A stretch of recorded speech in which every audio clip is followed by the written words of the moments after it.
up to him and said, Pete, listen, I'm sorry as far as if I know I didn't hit you, but if I nicked you, but I need you to understand something. If I hit you, you'd be playing dead right now because as far as every day, you would have been a far cry from just a nick. So, make a long story short, as far as he was fine with it, we made up. Not made up, but he was good with it. Yeah. And at the same time, he was twittering everywhere how he almost got his nose broke because prior to the shoot, he was telling me a story about Burt Reynolds when he made a movie and Burt kept kneeing him in the side and his ribs killed him for like 2 months later. So I said, now you can add this to your Burt Reynolds show, story of how somebody, as far as on the set, almost hurt you, where I almost took your nose off. Yeah, badass Billy V. Oh, Got me one day. But believe it or not, he'll never forget it. Yeah. He'll never forget it. So they talk about leaving an impression. So yeah, that was the first time I worked with Chad Verdi, and then the other time was with Self Storage. That was a lot of fun. I got to work with two of my guys. One of my favorites, Eric Roberts. Eric is a great guy. He was in there, as well as Jonathan Silverman. If you remember Weekend and Bernie's, he was one of the stars, Jonathan Silverman. So I got to be one of his underbosses and one of his henchmen, so to speak. So we did that, and then the last one was Army of the Damned. That was a great one. I'll tell you a little trivia question for you people out there. I died 3 times in that film. So how many guys do you know as far as could die 3 times in one film? You're looking at them right here. And I still live. But funny enough itself, I get to work with a great horror icon. Big guy by the name of Tony Todd. Yeah. Tony Todd, for you people out there. Tony Todd played the infamous and famous Candyman. Yeah. Which is a horror icon film. That's the one with the hook. tractor trailer shook, right? Or no? No, this is with a hook. He has a hook and he kills people with a hook. He's a scary, intimidating. He's about 6'5", 6'6", and he's got this great look about himself. And he's done like 200-something movies. He did Platoon, he did Star Trek. So I run the whole second half of the film with him, which is nice. I must have been thinking of something else. That's really cool. That's But amazing. you talk about making choices. I want to tell you about making a choice on set. Yeah. It's 4:30 in the morning. We're filming. There's me and Michael Berryman, who Michael Berryman played in One Who Flew Over the Cuckoo's Nest. He played The Hills Have Eyes. Great actor. book. Yeah. Yes. Iconic actor. So there's a scene in the basement where we're in pursuit of him. There's Michael Berryman. Yeah. There's Tom Paolino, another great local actor. Love him. Tony Todd and myself. So we're in this cellar, and we're lined up in this hallway, and it's 4:30 in the morning. Now we're exhausted. We've been shooting all day, and all of a sudden, Michael Berryman starts to scream, just give out yells. Then it becomes contagious. Tom Paolino starts.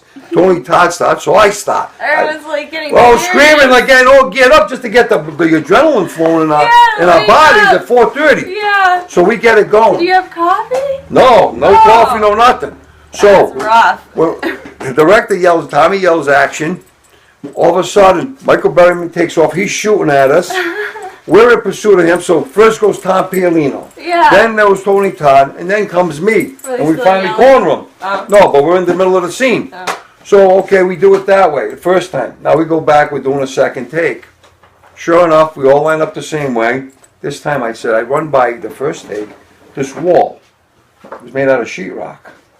I says, I'm running through the wall. Oh my God. I didn't tell anybody. I told nobody. You told Nobody. We're going to make a choice. I says, I'm playing against one of the greatest icons in horror history. Yeah. I says, and I got Michael Berryman, another great horror icon. It was just, okay. How do you stick out amongst these guys instead of just say, yeah, there's a guy you're running around with Tony Todd? Was it just sheetrock or did it have Just no sheetrock, there was studs? wood partitions, the whole bit. It had the studs in between a foot apart? I don't know, I didn't care. Ah! You didn't feel it! I didn't care, I didn't feel nothing. Oh my God. So all of a sudden, Tommy goes, okay, ready for the second take? All right, action. Here goes Michael Berryman, he's shooting at us. There goes Tom Paolino around the corner. There goes Tony Todd. And Billy V, boom! I come through the wall, falls on top, actually Tony Todd, goes through it, we run through it, we catch Michael Berryman. He goes, cut, before the other scene starts. He goes, that was unbelievable. He says, I only wish I knew you were going to do that because I would have got a bigger, closer shot of you running through the wall. But it's still, I took a piece of the wall home, and we still talk about it today because when I took it down, when we looked in the dust, all you've seen is every partition, every 2x4 collapse on top of each other, and all you're seeing was the shot. It was a great time, but that's a point of making a choice on set that can differentiate you from all the bigger stars by just knowing as an actor you have to do something different. Yeah. And you don't do run through walls every day, but it was something that I'll never forget between the yelling and running through the wall. That's extremely creative. It was extremely crazy. That's it. At 4:30 in the morning, I was ready to run through anything to get out of there. Yeah, I have a lot of really funny memories at 4:30 in the morning when we're lacking coffee or we have coffee and it's just not working. You know, everyone just gets really silly. Oh yeah. Oh yeah, everyone's laughing at everything, sometimes for no reason. Oh and, yeah. You know, we're just. Well, you become delirious. Yeah, you just become delirious and.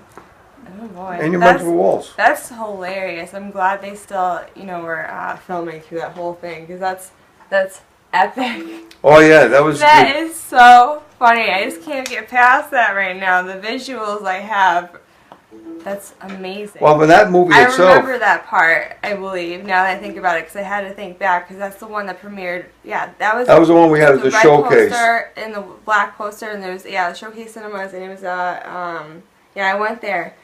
That was so cool. What was great about it with that film itself, I got to do things I normally couldn't do. But once again, because it's a horror genre, it's not my typical bad guy, good cop kind of genre. Yeah, you're going but it was horror. Yeah. And I was getting killed 3 times. But what was so great about this film is that I didn't have a boatload of lines, but I had a boatload of action. That's amazing. Well, but that movie itself. I remember that part, I believe, now that I think about it, because I had to think back, because that's the one that premiered. Yeah, that was the one we had as a showcase. The red poster and the black poster, and there was, the showcase cinemas, and it was, I went there. That was so cool. What was great about it with that film itself, I got to do things I normally couldn't do. But once again, because it's a horror genre, it's not my typical bad guy, good cop kind of genre. Yeah, you're going but it was horror. Yeah. And I was getting killed 3 times. But what was so great about this film is that I didn't have a boatload of lines, but I had a boatload of action. Yeah. Like one scene, I get shot by Sully Erna, Joey Fatone, Nikki Principe, Jackie Moore, and Michael Berryman. Mm-hmm. And I'm coming down the stairs and I'm pursuing this girl. And when I make the corner, they must lay into me about 160 bullets. But I had to act it like I was getting hit by every one. So that was a lot of fun. I had to do a lot of method acting. And then one other scene is that I'm coming back from the dead. Mm-hmm. Now I'm laying in a prone position. Mm-hmm. And I says, okay, what do I got to do here now to look at? Now I'm in makeup an hour and a half. I'm covered in blood everywhere. But I said, I know what I want to do. There's an old trick. I take 2 Alka-Seltzers. And I tell the cameraman, listen, you're going to have one time to get this. So make sure you're on go. I call over the guy, the makeup guy. I says, give me the blood capsule. I'm taking the Alka-Seltzers. When I lay down, I says, I can't swallow this. Forget it, I'll be sick. So I'm laying down, and all of a sudden he goes, action! And all of a sudden I'm laying there like I'm dead, and all of a sudden I got the Alka-Seltzers going in my mouth, and I got the blood capsule, and all of a sudden it starts to bubble. And as it's bubbling, it's excruciating all over my face. And all of a sudden it got to a point where I couldn't take it anymore, and all of a sudden I sit straight up, and I spit out at the camera. All the blood, everything, everywhere. They're covered in plastic, thank God. But talk about gross. Oh my gosh, an exorcist-like. It was unbelievable. It was great. And I got a picture that hangs in my house, all bloody coming back from the dead. That'd be hilarious to get a screenshot of the blood coming I got it, but I don't have the blood. But I got the screenshot with the blood all over my face. And the best part is dark. Yeah. Because in reality, when you're dead for a while, it's dark blood. Mm-hmm. Yeah, and blood's just darker in general. So that's the great part about being able to, when you talk about testing your skills as an actor, being able to, as far as go from a bad guy, which I know like the back of my hand, to playing a cop, which is, a pretty easy move for me itself. Maybe I should play a crazy cop, but I haven't had a chance to do that. But to go to horror, and then do comedy, which I like too. I like comedic roles, so it's fun. Branching out, that's really good. While branching out, what character do you think you would, naturally had sort of an aptitude for? Oh, I love playing a gangster. Yeah. I love it. It's in my blood. Besides that, though, when you're branching out to other genres, Well, I'll tell you, I'm finding fun with comedy. Like I just said, I just did a Christmas show for Charlie Flannery, which was a lot of fun. I get to play a butcher, which as far as was hooked on coke, along with he's an ex-boxer. But what I like about it is that we had lines, but also I was able to ad-lib some. I'm pretty quick. and quick-minded, and that's what you have to be. And you know, I never did theater. You know, some guys, you know, Robert De Niro's done theater. A lot of guys, Al Pacino's done theater. Where as far as you're going to be on your toes at all times, but very quick-witted. Where as far as, I'll tell you a funny story where I combined both. I was doing that web series, Fedoras, where I'm playing the crime boss, Don Nino Ponticello, the boss of all bosses, where I wear the big white cape and the white cap. So Bobby Kenny, which is another great actor, and friend of mine, he's playing Don Angelo Colombo. And there's a scene where a guy owes him money.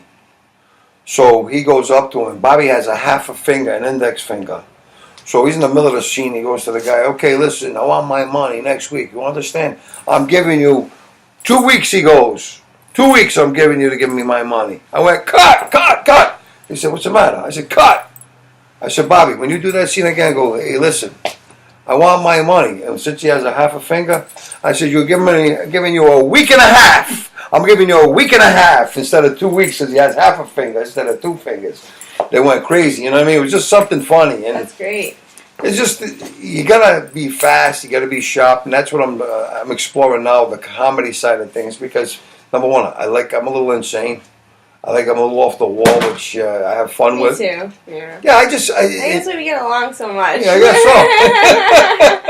so. So I like roles like that, you know, it gives me a chance to explore where I've never been. Yeah. And at the same time, there's no governing body of what's funny. Yeah. You know what I mean? Other than, you know, X-rated stuff and stuff like that. Which, art is art, yeah. Yeah, I mean, but, you know, for the most part itself, I like the spontaneity. I guess being an athlete, you know, gives me an adrenaline rush from when I was a kid, just to react. So that's something that I'm looking forward to. It's always, you know, a good, you know, technique to practice.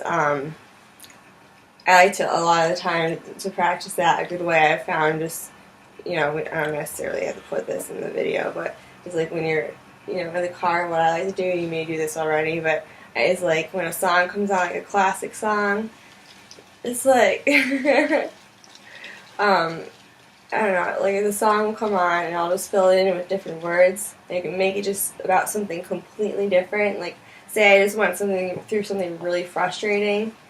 You know, like, I'm trying to think of a song that would be classic, that would be really funny that I can think of.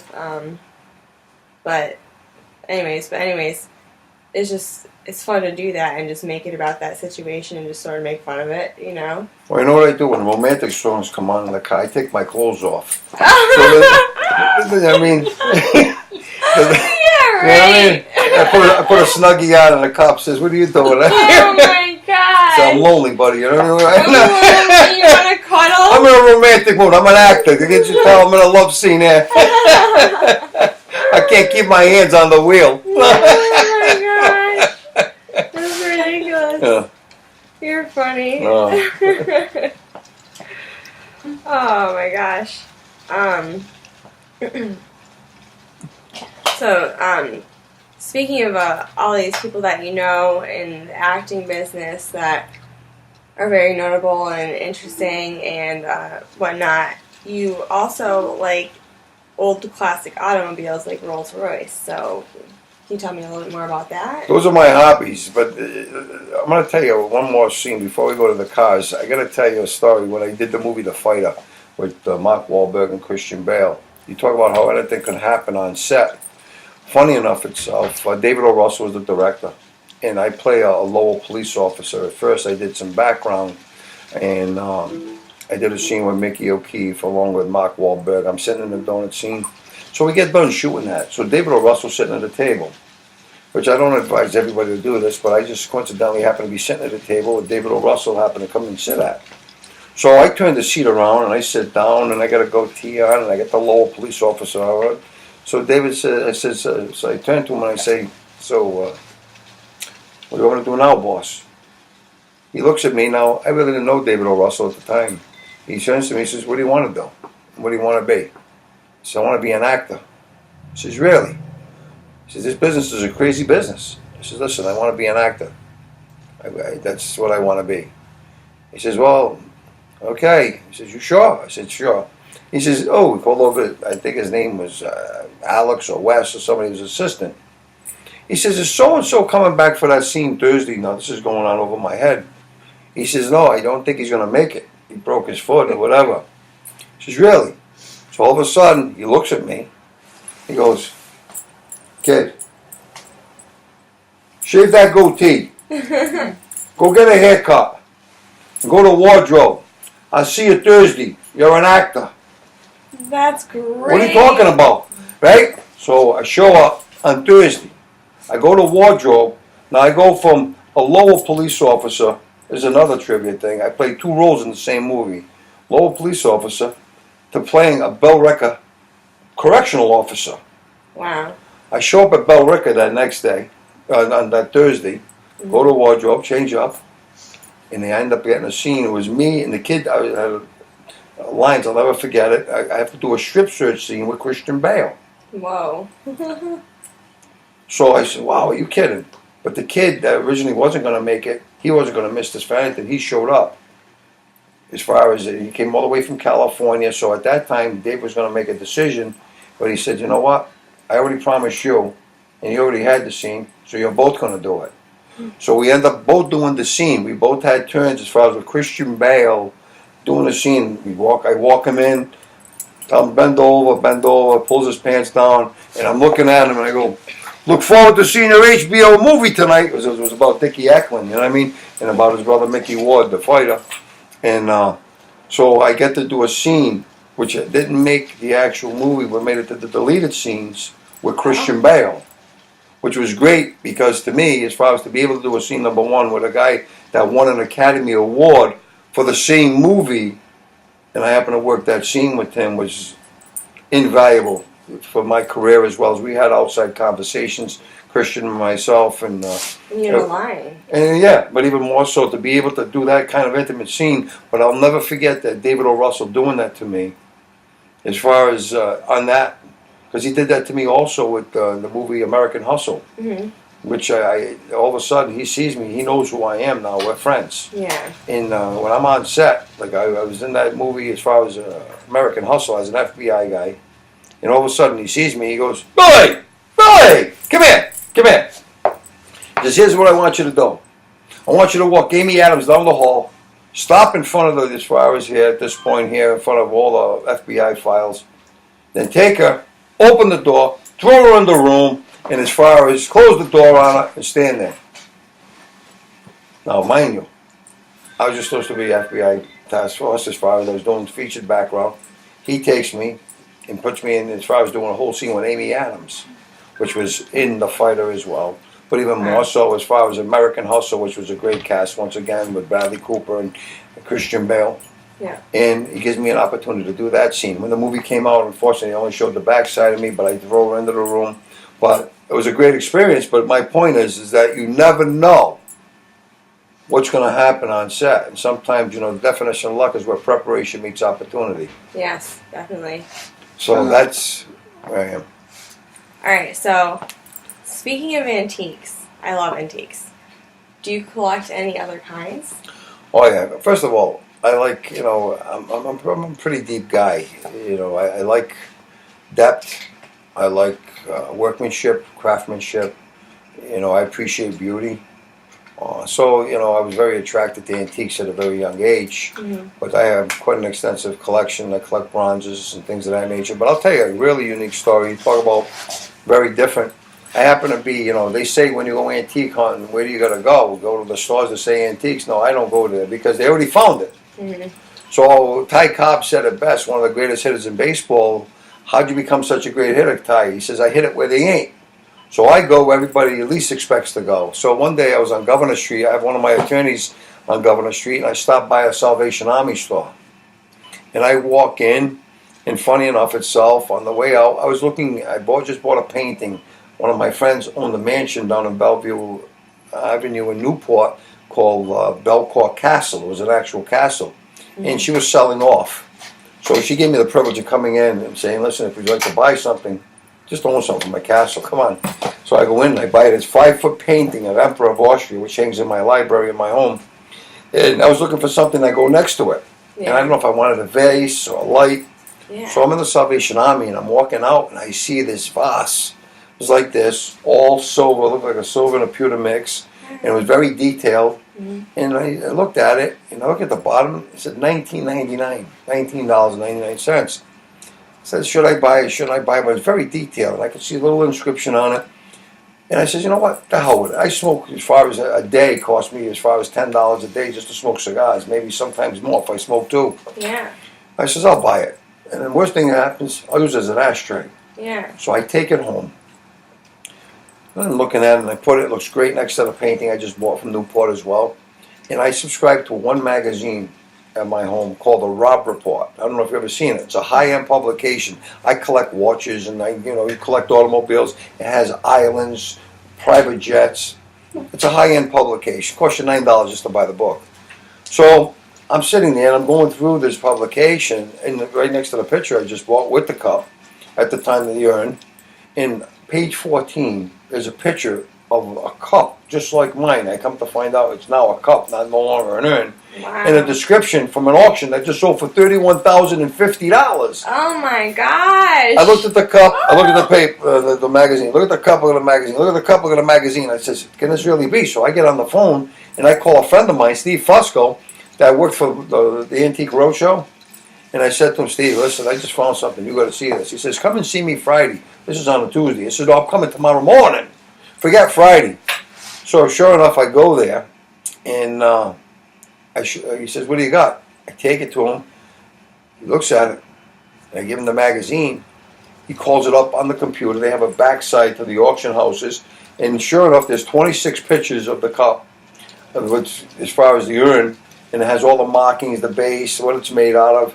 And what the results was that it sold for $31,050. Wow. He looks at me, he says, Billy, from all the markings, the size, diameter, you got a cup. I said, you kidding me? He says, you got a cup. I said, I'm telling you, I don't believe him. So at this point here, I says, who did the auction? I go see the guy Larry Lanyon in Boston at Lanyon Auctions, which is on State Street. He's 3 floors of nautical stuff. And I make an appointment to go see him because he just sold the last one. I walk in, and he says, what do you got? And I unveil what I have, and he says, first words, excuse my language, where the hell did you get this? Wow. I said, forget about where I got it. Tell me what it is, then I'll tell you where I got it. So he goes through this whole process. He says, I just sold one for $31,050. He says, I know. He says, but this is the history of it. It's an America's Cup replica. Some of the captains from years ago, the very wealthy ones, would only get their name on the bottom of the base. So they wanted something to show off. If you came into their home, this is my cup. This is as far as I raced the America's Cup, and this is what I won. And so they would have it made. He says there was only 6 known at this time. Wow. Mine is the 7th one ever to be found. Wow. And mine has some inscription. He said, I just sold one for $31,050, and I got no names and no dates. Yours may be worth $50,000 to $60,000. That's crazy. $50,000 to $60,000. So what happened at that point there, I went public with it because I wanted to find out if somebody donated it and why they donated it. But I made all kinds of world history all around the world. If you Google it someday, America's Cup replica, you can see the whole story, see the shows that it was on. And that's amazing. That's one of my greatest finds as far as antiquing. Well, that's smart. That's cool. That's really. But I had an eye for talent. I had an eye for character. That's the only reason why I bought it. Yeah. Quality. I love quality. Yeah. So that's the only reason why I bought it. Funny enough, because it looked good and I knew it had to be worth something. Things. I like whatever. Inside or out. You're funny. Okay. Okay. Let's see. Yeah. Didn't you once tell me that you've taken many notable people and celebrities on rides in your cars? Oh, yeah. Your antique cars? My antique cars? Let me tell you, my Rolls Royce, I'll tell you why I bought it. It's because when I was a kid, I was a Rolls Royce guy, and it's something I always wanted. You remember, I grew up in Silver Lake, Providence, Rhode Island. My father died when I was 8. My stepfather came into my life. Unfortunately, I had a bad gambling problem. He used to beat us, so there was times as far as I had to deal with that. But I lived with dreams, and I believed all dreams come true, and I was a Rolls Royce guy. And fortunately, I was in the real estate business for a while, and I was very successful. And I bought my first Rolls Royce in Monterey, California in 1986. Yeah. And that was something I always wanted to do. But coincidentally, so I've owned 3 others since then. And then when this car came along, this 47 Silver Wraith, not only did I like the style, just because it has big P3 lights and a big grill that's almost as tall as you, and it was very sleek and beautiful. It has picnic tables in the back, and I bought it to reward myself and remind me of my hard work, where it can pay off and how it can pay off. Yeah. And what happened was is that I decided I'm going to just use it when I want to. Yeah. And funny enough, being involved in sports, I've had guys like Jim McMahon in my car, which is a two-time Super Bowl champion, or O.J. Anderson was MVP of Super Bowl with the Giants, or Joe Andrucci from the Patriots after they won the Super Bowl. I've also had, as far as Eric Roberts in the car, and we go out and just hang out for the day. I'd either smoke cigars or we go out for lunch. And I've had a lot of celebrities. John Ashton, who played Detective Taggart on Beverly Hills Cop, another dear friend of mine. Wow. And so, I take these guys out and we just have a good time in it. It's just till this last year, I've had a lot of people come up to me and ask me, do you do weddings? Do you do stuff like that? And I never even thought about it. But I have a beautiful garage that I bought, and I heat the garage and there's taxes, and it used to cost me $7,000-8,000 a year out of my pocket. And I says, what am I, retarded? It was a little stupid here not to rent it out because people beg me for it. Yeah. So I just started as far as putting together a package where people can now take it and use it for their weddings or whatever may it be, my close friends and stuff. So That's nice. That's yeah, nice. but the car itself is the ultimate. Yeah. And now I end up with the Bentley because I bought the Bentley first, but I was halfway through it, and at that time there, I'm a Rolls Royce guy at heart, and I bought the Bentley as a project for me to do with my son, and I told the guy when I saw the Rolls Royce, if you ever want to sell this car, you let me know. Yeah. Never expecting him to call me 3 months after I buy the Bentley. But at that point in time, he said, listen, I'm going to sell the car. I gave you first choice. Do you want it or not? And I wanted it. So I need to spend more money at that time. But I said, you know what? It's fine. I'll never get it again. So, once again, preparation meets opportunity. And so I own both. That's great. And it's my reward to me to look at them and know that I worked for them, and at the same time I get to share them with people. Yeah, you to have enjoyment out of them. Oh yeah, it's an amazing thing to look back. So when people rent my cars now, it's who's been there. So Yeah. it's great to share my life. Yeah, it's part of your legacy, I think. It's part of just leaving an impression. It's funny when you see Eric Roberts in my car. I left him in my garage. He's an Oscar-nominated actor for Midnight Train with John Voight, and to look back and watch those films, and then to make a film with him,